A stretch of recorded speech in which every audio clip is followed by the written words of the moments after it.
আচ্ছা, আজকে তোমাদের বলবো আবহাওয়া ও জলবায়ু সম্পর্কে। সপ্তম অধ্যায়, আবহাওয়া ও জলবায়ু।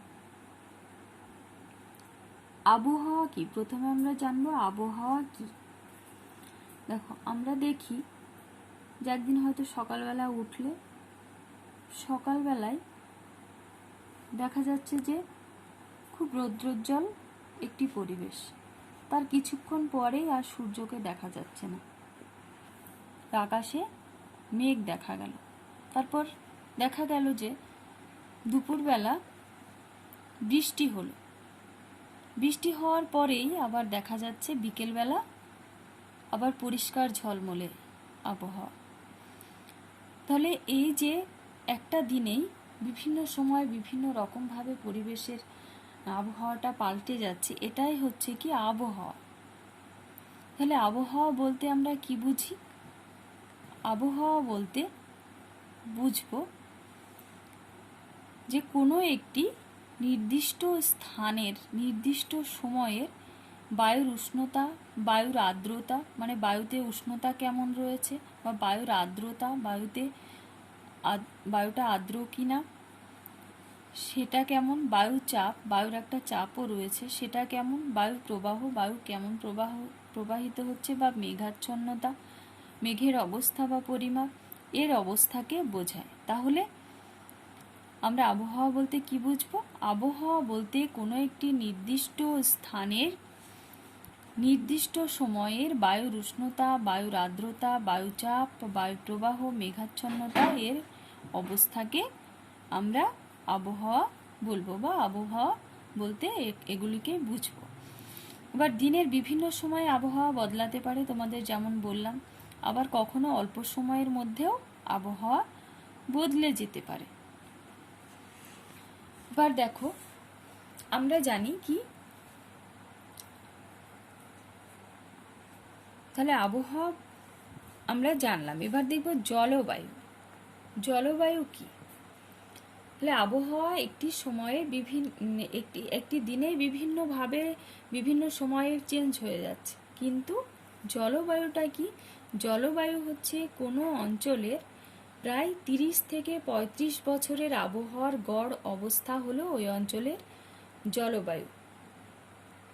তাহলে আবহাওয়াটা সাময়িক, কিন্তু জলবায়ু কি? জলবায়ু দীর্ঘদিনের একটি গড় আবহাওয়ার গড় অবস্থা, সেটা হচ্ছে কি জলবায়ু।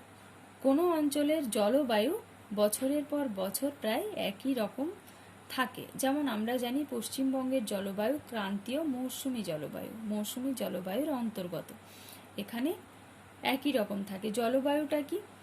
তাহলে আমরা বুঝলাম দীর্ঘদিনের একটি আবহাওয়ার একটি গড় অবস্থা। মানে কি?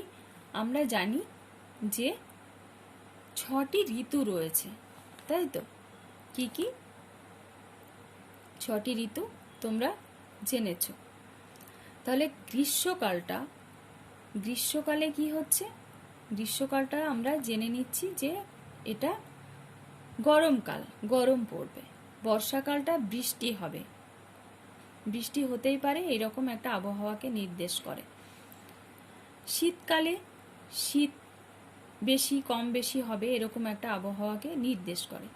এই যে একটি দীর্ঘ সময় ধরে আবহাওয়ার যে অবস্থা, এটাই হচ্ছে কি জলবায়ু। তাহলে আমরা জানি আমাদের পশ্চিমবঙ্গের জলবায়ু কি ক্রান্তীয় মৌসুমী জলবায়ুর অন্তর্গত আমাদের পশ্চিমবঙ্গ। এবার আমরা দেখব আবহাওয়া ও জলবায়ুর পার্থক্য। সংজ্ঞা থেকেই আমরা আবহাওয়া জলবায়ুর পার্থক্য নির্ণয় করতে পারি। কি কি? আবহাওয়া কোনো নির্দিষ্ট স্থানে নির্দিষ্ট সময়ের বায়ুমণ্ডলের বিভিন্ন উপাদানের অবস্থা, যেমন আমরা দেখলাম বায়ুর উষ্ণতা, বায়ুর আর্দ্রতা, বায়ুচাপ, বায়ু প্রবাহ ইত্যাদি বিভিন্ন অবস্থা। আর জলবায়ুটা কি? জলবায়ু হলো কোনো অঞ্চলে 30 বা 35 বছরের আবহাওয়ার গড় অবস্থা। তাহলে আবহাওয়া কি প্রতিদিন প্রতি মুহূর্তে বদলাতে পারে, কিন্তু জলবায়ু প্রতিদিন সেভাবে বদলাবে না, জলবায়ু প্রতিদিন বদলায় না। আর আবহাওয়া স্বল্প পরিসরেই পরিবর্তিত হতে পারে। যেমন কি আবহাওয়া দেখা গেল যে একটি জায়গায় এক স্থানে কি হচ্ছে, বৃষ্টি হচ্ছে বর্ষাকালে, তো অন্য স্থানে কি হচ্ছে, বৃষ্টিটা হচ্ছে না। ঠিক এরকম একই বর্ষাকাল চলছে, কিন্তু দেখা যায় যে একটি জায়গায় বৃষ্টি হচ্ছে, আর ঠিক একই গ্রামের অন্য পাড়াতে কি হচ্ছে, সেখানে আর বৃষ্টি হচ্ছে না। ঠিক এরকম আবহাওয়া স্বল্প পরিসরে পরিবর্তিত হয়। অথবা দেখা যাচ্ছে যে কি সকালবেলাতে রৌদ্রোজ্জ্বল আবহাওয়া, কিন্তু দুপুরবেলাতে মেঘ হয়ে গেল, এই যে স্বল্প পরিসরের মধ্যে পরিবর্তিত হয়ে যাচ্ছে। কিন্তু জলবায়ু বিস্তৃত অঞ্চল ভেদে পরিবর্তিত হয়। যেমন কি পুরো পশ্চিমবঙ্গের জলবায়ু এখন যেমন, ঠিক পুরো পশ্চিমবঙ্গের জলবায়ুটা ঠিক একই রকমের হবে এই সময়, এরকম। তাহলে তোমরা আবহাওয়া জলবায়ুর পার্থক্যটা খুব ইম্পর্টেন্ট করে রাখবে। এবার আমরা দেখব আবহাওয়া জলবায়ুর প্রধান উপাদান। কি কি উপাদান রয়েছে? উপাদান রয়েছে বায়ুর উষ্ণতা, বায়ুর আর্দ্রতা, বায়ু চাপ ও বায়ু প্রবাহ, মেঘাচ্ছন্নতা ও বৃষ্টিপাত। এগুলো হলো কি আবহাওয়া ও জলবায়ুর উপাদান। বায়ুর উষ্ণতাটা কি? বায়ুমণ্ডলে বায়ু যে উত্তপ্ত হয় সেটি কি পদ্ধতিতে হয় সেটা এখানে বিস্তারিত দেওয়া রয়েছে। বলছে সূর্য রশ্মির 200 কোটি ভাগের 1 ভাগ মাত্র পৃথিবীতে এসে পৌঁছায়, একে বলা হয় কি আইসোলেশন বা আগত সৌর বিকিরণ। তোমাদের শর্ট প্রশ্ন, আগত সৌর বিকিরণ কি বা আইসোলেশন কি? আগত সৌর বিকিরণকে 100% ধরলে তার মাত্র 51% ভূপৃষ্ঠকে উত্তপ্ত করে, তাই একে বলে কার্যকরী সৌর বিকিরণ। তাহলে কার্যকরী সৌর বিকিরণ কি? আইসোলেশনের যে 51% সৌর বিকিরণ পৃথিবী ভূপৃষ্ঠকে বা পৃথিবীকে উত্তপ্ত করে, তাকে বলা হয় কি কার্যকরী সৌর বিকিরণ। এবার বাকি 49% মধ্যে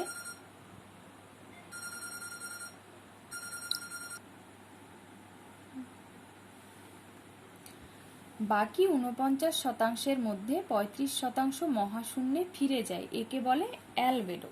তাহলে এটাও তোমাদের ইম্পর্টেন্ট শর্ট প্রশ্ন, অ্যালবেডো কি?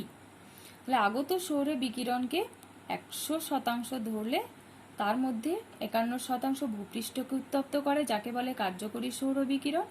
আর 49%-এর মধ্যে বাকি 49%-এর মধ্যে 35% মহাশূন্যে ফিরে যায়, যেটিকে বলা হচ্ছে কি অ্যালবেডো। এবার বাকি 14% বায়ুমণ্ডলের বিভিন্ন গ্যাস, জলীয় বাষ্প, ধূলিকণা দ্বারা শোষিত হয়। এই যে 49%-এর মধ্যে 35% ফিরে যাচ্ছে এবং 14% থাকছে, সেই 14% বায়ুমণ্ডলের বিভিন্ন গ্যাস রয়েছে, যে সেই গ্যাসগুলিকে জলীয় বাষ্প, ধূলিকণা দ্বারা শোষিত হয়। যে 51% তাপ পৃথিবী পৃষ্ঠে এসে পৌঁছায় তার প্রায় পুরোটাই বিকিরিত হয়ে মহাশূন্যে ফিরে যায়, একে বলা হয় কি পার্থিব বিকিরণ। বায়ুমণ্ডল সরাসরি সূর্যরশ্মি দ্বারা কি হয়? উত্তপ্ত হয় না। তাহলে তোমরা দেখলে বায়ুমণ্ডল কিভাবে উত্তপ্ত হচ্ছে। 3টি পদ্ধতিতে বায়ুমণ্ডল সূর্যরশ্মি দ্বারা উত্তপ্ত হয়। কি কি সেটা? বিকিরণ পদ্ধতি, পরিবহন পদ্ধতি আর পরিচলন পদ্ধতি। বিকিরণ পদ্ধতিটা কি? দেখো উদাহরণস্বরূপ তোমাদের দেওয়া রয়েছে, বুঝতে পারবে। শীতকালে আগুন জ্বালিয়ে আগুনের চারপাশে ধরো বসে রয়েছে, তাহলে সেখান থেকে কি হচ্ছে? আগুন থেকে বিকিরিত হয়ে তাপ সরাসরি আমাদের দেহকে উত্তপ্ত করছে। এভাবে সূর্য থেকে যে তাপ এসে ভূপৃষ্ঠকে সরাসরি উত্তপ্ত করছে, এটাই হচ্ছে কি এই তাপ ভূপৃষ্ঠ থেকে বায়ুমণ্ডলে বিকিরিত হচ্ছে এবং তখন বায়ুমণ্ডলকে উত্তপ্ত করছে। এই পদ্ধতি হলো কি বিকিরণ পদ্ধতি। আর পরিবহন পদ্ধতিটা কি? পরিবহন পদ্ধতি বলছে, ধরো একটা মোমবাতি রয়েছে, তার উপরে একটি চামচকে দিয়ে রাখলে প্রথমে কি হবে? চামচের যেটিকে মোমবাতির উপরে রেখেছো সেই অংশটি প্রথমে উত্তপ্ত হবে, তারপর যেটি ধরে রয়েছে হাতলটি আস্তে আস্তে সেই দিকে তাপটি পরিবাহিত হবে। এই যে যেভাবে এই চামচটি উত্তপ্ত হলো, এটি হলো কি পরিবহন পদ্ধতি। তাহলে পরিবহন পদ্ধতিতে বায়ুমণ্ডল কিভাবে উত্তপ্ত হচ্ছে? প্রথমে সূর্যের তাপে উত্তপ্ত হয় ভূপৃষ্ঠের সাথে লেগে থাকা নিচের বায়ুস্তর। এই উত্তাপ তার ঠিক ওপরের লাগোয়া বায়ুস্তরে সঞ্চালিত হয়। ঠিক চামচটি যেভাবে ধরে রেখেছিলাম আগুনের উপরে, সেই অংশটি প্রথমে হচ্ছে, তারপর হাতলের দিকে চলে আসছে, ঠিক সেরকম বায়ুস্তরের নিচের স্তরটি কি হয়? প্রথমে উত্তপ্ত হয়, তারপর এই উত্তাপ তার ঠিক উপরের লাগোয়া বায়ুস্তরের দিকে সঞ্চালিত হয়। এই পদ্ধতিটি হচ্ছে পরিবহন। এভাবে পরিবহন পদ্ধতিতে বায়ুমণ্ডল উত্তপ্ত হচ্ছে। দেখো, এখানে একটি তোমাদের শর্ট প্রশ্ন দেওয়া রয়েছে, তাপ কি ও তাপমাত্রা বা উষ্ণতায় বা কি? তাপ হলো শক্তি যা কোনো বস্তুকে উত্তপ্ত করে, আর তাপমাত্রা বা উষ্ণতা হলো তাপের পরিমাপ। এটা শর্ট প্রশ্ন, বা তাপ ও তাপমাত্রার পার্থক্য। এবার পরিচলন পদ্ধতি। পরিচলন পদ্ধতিটি কি? পরিচলন পদ্ধতি বলছে, একটি পাত্রে জল নিয়ে কি হলো তুমি আগুনে বসালে, কি হবে? কিছুক্ষণ পর জলটা গরম হয়ে উঠবে। কোন জলটি গরম হয়ে উঠবে? আগুনের তাপে পাত্রের নিচে যে জল রয়েছে প্রথমে সেটি গরম হবে এবং হালকা হয়ে উপরের দিকে উঠে যাবে, আর উপর থেকে যে ঠান্ডা জল সেটি আবার নিচের দিকে নেমে যাবে। নিচের দিকে নামার পর তারপর সেটি উত্তপ্ত হয়ে উপরের দিকে উঠে যাবে। এই যে তাপ সঞ্চালন, এটা হচ্ছে কি? পরিচলন। তাহলে এই পদ্ধতিতে কি হয়? এই পদ্ধতিতে ঠিক অনুরূপভাবে বায়ুমণ্ডলে উত্তপ্ত হয়। কেমন ভাবে? সূর্য থেকে আসা তাপ পৃথিবী পৃষ্ঠের গায়ে লেগে থাকা সবচেয়ে নিচের বায়ুস্তরকে প্রথম উত্তপ্ত করে। এই উষ্ণ বায়ু হালকা হয়ে উপরের দিকে উঠে যায়, আর উপরের শীতল বায়ু নিচের দিকে নেমে আসে শূন্যতা পূরণ করার জন্য। এরপর এই শীতল বায়ু গরম হয়ে পর্যায়ক্রমে গরম হয়ে উপরের দিকে উঠে যায়। এইভাবে বায়ু পরিচলন স্রোতের মাধ্যমে উত্তপ্ত হয়। তাহলে আমরা দেখলাম আবহাওয়া জলবায়ুর প্রধান উপাদান বায়ুর উষ্ণতা। বায়ুর উষ্ণতা অর্থাৎ বায়ুমণ্ডল কিভাবে কয়টি পদ্ধতিতে উত্তপ্ত হচ্ছে। কটি পদ্ধতিতে? তিনটি: বিকিরণ, পরিবহন এবং পরিচলন। এবং এই পদ্ধতি তিনটি কি সেটা আমরা জানলাম। এরপর হচ্ছে দিন ও রাতের তাপমাত্রার পার্থক্য। কোন স্থানের একদিনের সর্বোচ্চ ও সর্বনিম্ন তাপমাত্রার পার্থক্য হলো সেই স্থানের দৈনিক উষ্ণতার প্রসার বা পার্থক্য। আবার কোন স্থানের শীতলতম উষ্ণতম মাসের তাপমাত্রার পার্থক্য হলো গড় বার্ষিক উষ্ণতার প্রসার। দৈনিক উষ্ণতার প্রসার বেশি হলে দিনের বেলা ভীষণ গরম আর রাতের বেলা প্রচন্ড ঠান্ডা হয়। আবার বার্ষিক উষ্ণতার প্রসার বেশি হলে গরমের সময় ভীষণ গরম, শীতের সময় প্রবল ঠান্ডা হয়। এবার বলছে দিনের সর্বোচ্চ সর্বনিম্ন তাপমাত্রা পরিমাপ করা হয় কিসের সাহায্যে? শীর্ষের থার্মোমিটার। এটা তোমাদের শর্ট প্রশ্ন। এবার দেখব আবহাওয়া জলবায়ুর আরেকটি প্রধান উপাদান বায়ুর আর্দ্রতা। বায়ুর আর্দ্রতাটা কি? দেখো, বর্ষাকালে বলছে একটা ভেজা ভাব থাকে, জামা কাপড় ঠিক শুকোতে চায় না। কেন? এই সময় জলীয় বাষ্পের পরিমাণ বায়ুতে বেশি থাকে, সে কারণে কি হয়? শুকোতে চায় না। শীতকালে কেমন একটা শুষ্ক ভাব থাকে বায়ুমণ্ডলে, তাই না? তখন আমাদের জামা কাপড়ও তাড়াতাড়ি শুকিয়ে যায় এবং আমাদের ত্বকেও শুকিয়ে যায়। তাহলে আর্দ্রতাটা কি? আর্দ্রতা হচ্ছে নির্দিষ্ট উষ্ণতায় নির্দিষ্ট পরিমাণ বায়ুতে যে পরিমাণ জলীয় বাষ্প থাকে সেটাই ওই বায়ুর আর্দ্রতা। বায়ুর আর্দ্রতা মাপা হয় কিসের সাহায্যে? হাইগ্রোমিটার যন্ত্রের সাহায্যে। এবার আরেকটি উপাদান আবহাওয়া জলবায়ুর বায়ু চাপ ও বায়ু প্রবাহ। বায়ু চাপ, আমরা জানি বায়ুর ওজন রয়েছে পৃথিবীর উপরে এবং চাপ রয়েছে। আর বায়ু প্রবাহটা কি? ভূপৃষ্ঠের সমান্তরালে বায়ু যে চলাচল করে যেটি সমান্তরাল ভাবে, সেটাই হচ্ছে বায়ু প্রবাহ। তাহলে এই দুটি উপাদানও অপরিহার্য আবহাওয়া জলবায়ুর উপাদান হিসেবে। দেখো, বায়ুর চাপ মাপার যন্ত্রের নাম কি? 14 ব্যারোমিটার। আর বায়ুর প্রবাহের দিক মাপা হয় বাক পতাকা। বায়ুর গতিবেগ মাপা হয় অ্যানিমোমিটার। এগুলি শর্ট প্রশ্ন, এটুকুই তোমরা এখান থেকে করে রাখবে। এবার বলছে মেঘাচ্ছন্নতা ও বৃষ্টিপাত। মেঘাচ্ছন্নতা ও বৃষ্টিপাত কি? মেঘাচ্ছন্নতা হচ্ছে আকাশে মেঘের যে পরিমাণ, সেই পরিমাণের পরিমাপই হলো কি মেঘাচ্ছন্নতা। আর বৃষ্টিপাত কি? জলীয় বাষ্পযুক্ত বাতাসের সঙ্গে যে জলীয় বাষ্প, সেই জলীয় বাষ্পযুক্ত বাতাস হালকা হয়ে উপরের দিকে যখন উঠে যায় তখন কি হয়, সেটি ঠান্ডা হয়ে যায় এবং ঠান্ডা হয়ে ছোট ছোট জলকণায় পরিণত হয় এবং ঘনীভূত হয়ে শেষে কি হয়, বৃষ্টিকারে পৃথিবীতে ঝরে পড়ে। এটি বৃষ্টিপাত। বৃষ্টিপাতের পরিমাপার যে যন্ত্র সেটি হচ্ছে রেনগজ। এখানে ঘনীভবন কি একটি শর্ট প্রশ্ন তোমরা পাবে। মেঘাচ্ছন্নতা কি? এখানে রেনগজ বা বৃষ্টিপাতের পরিমাপক কি সেটা এখান থেকে পাবে। এবার এই পেজে চলে এসো। বায়ুর তাপমাত্রা পৃথিবীর সব জায়গায় একরকম হয় না। কেন হয় না? তার কারণ কি? বলছে পৃথিবীর অক্ষ তার কক্ষপথের সাথে 66.5 ডিগ্রি কোণে হেলে থাকে।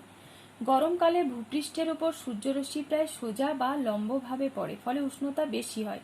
শীতকালে সূর্যরশ্মি ভূপৃষ্ঠের উপর তির্যকভাবে পড়ায় উষ্ণতা কমে যায়। সূর্যরশ্মি পৃথিবী পৃষ্ঠের সাথে যে কোণ তৈরি করে সেটাই হলো সূর্যরশ্মির পতন কোণ। তাহলে পৃথিবীর বায়ুর তাপমাত্রা যে পৃথিবীর সব জায়গায় একই রকম হয় না, তার একটি কারণ হলো সূর্যরশ্মির পতন কোণ।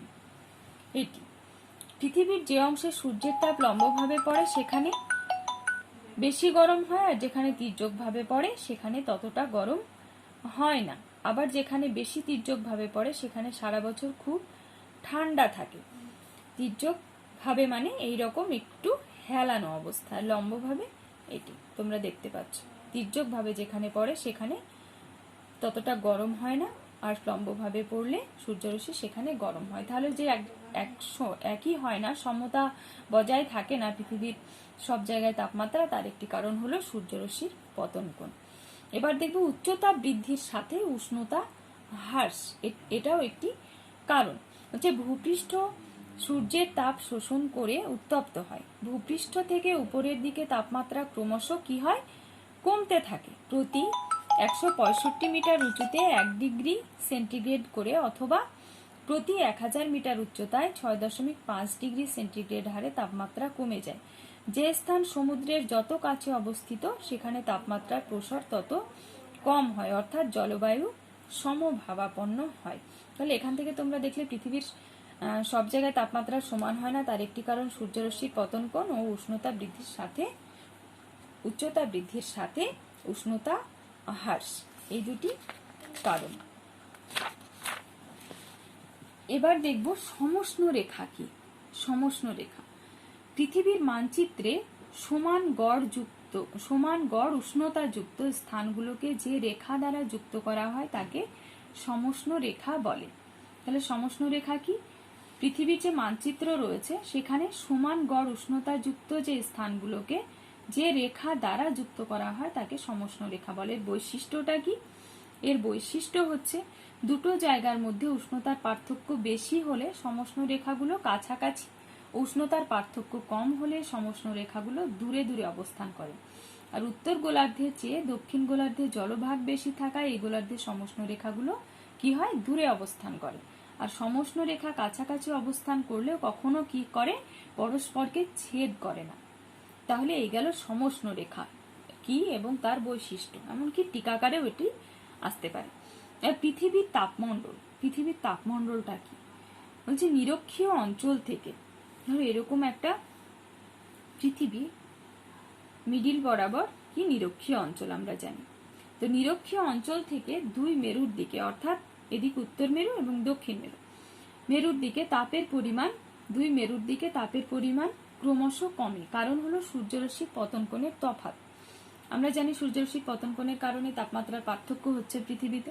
সূর্যরশ্মির পতন কোণের ভিত্তিতে পৃথিবীকে তাই কটি তাপমণ্ডলে ভাগ করা হয়? পৃথিবীকে 3টি তাপমণ্ডল বা তাপ অঞ্চলে ভাগ করা হয়। কি কি? উষ্ণমণ্ডল, নাতিশীতোষ্ণমণ্ডল এবং হিমমণ্ডল। উষ্ণমণ্ডল যেটি অত্যাধিক গরম বা উষ্ণ। নিরক্ষরেখার উভয় দিকে কর্কট ক্রান্তি ও মকর ক্রান্তি রেখার মাঝের অঞ্চল হলো উষ্ণমণ্ডল। সূর্যরশ্মি সারা বছর লম্বভাবে পড়ে, পৃথিবী পৃষ্ঠ সব থেকে বেশি উত্তপ্ত হয়। ধরো এই জায়গায় যদি নিরক্ষ অঞ্চল থাকে, এদিকে এবং এদিকে কর্কট ক্রান্তি এবং মকর ক্রান্তি, এই রেখার মাঝের অঞ্চল হলো উষ্ণমণ্ডল। সূর্যরশ্মি এখানে লম্বভাবে পড়ে এবং পৃথিবী পৃষ্ঠ সব থেকে বেশি উত্তপ্ত। এবং এরপর বলছে নাতিশীতোষ্ণ মণ্ডল, না শীত না উষ্ণ, অর্থাৎ শীত ও গরম কোনোটাই খুব একটা বেশি নয়। সেটি কি? কর্কট ক্রান্তি রেখা থেকে সুমেরু বৃত্ত রেখা এবং মকর ক্রান্তি রেখা থেকে কুমেরু বৃত্ত রেখা মাঝের অঞ্চল হলো নাতিশীতোষ্ণ মণ্ডল। ধরো এই জায়গায় কর্কট ক্রান্তি রেখা রয়েছে, এখানে মকর ক্রান্তি। কর্কট ক্রান্তি রেখার এইদিকে রয়েছে সুমেরু বৃত্ত রেখা এবং মকর ক্রান্তি রেখার এখানে রয়েছে কুমেরু বৃত্ত রেখা। এই রেখার মাঝের অঞ্চল হলো নাতিশীতোষ্ণ মণ্ডল, এখানে তির্যকভাবে পড়ে এবং এই অঞ্চল উষ্ণমণ্ডলের তুলনায় কম উত্তপ্ত হয়। এবার হিমমণ্ডল। হিমমণ্ডল হচ্ছে দুই মেরুবৃত্ত অঞ্চল, অর্থাৎ এদিকে সুমেরু বৃত্ত এবং কুমেরু বৃত্ত, এগুলি হচ্ছে পৃথিবীর হিমমণ্ডল অঞ্চল। সূর্যরশ্মি সারা বছর বেশি তির্যকভাবে পড়ায় এই অঞ্চল সবচেয়ে কম উত্তপ্ত হয়। সারা বছর ধরে প্রচন্ড ঠান্ডা থাকে এই দুই মেরু অঞ্চল। তাহলে পৃথিবীর তাপমণ্ডল, এটিও তোমাদের টিকাকারে আসতে পারে, বা শর্ট প্রশ্ন পৃথিবীর তাপমণ্ডলকে কয়টি ভাগে ভাগ করা যায়, এটিও কোশ্চেনে আসতে পারে। তাহলে আবহাওয়া জলবায়ু এই চ্যাপ্টারটি এই পর্যন্ত তোমরা দেখে রেখো।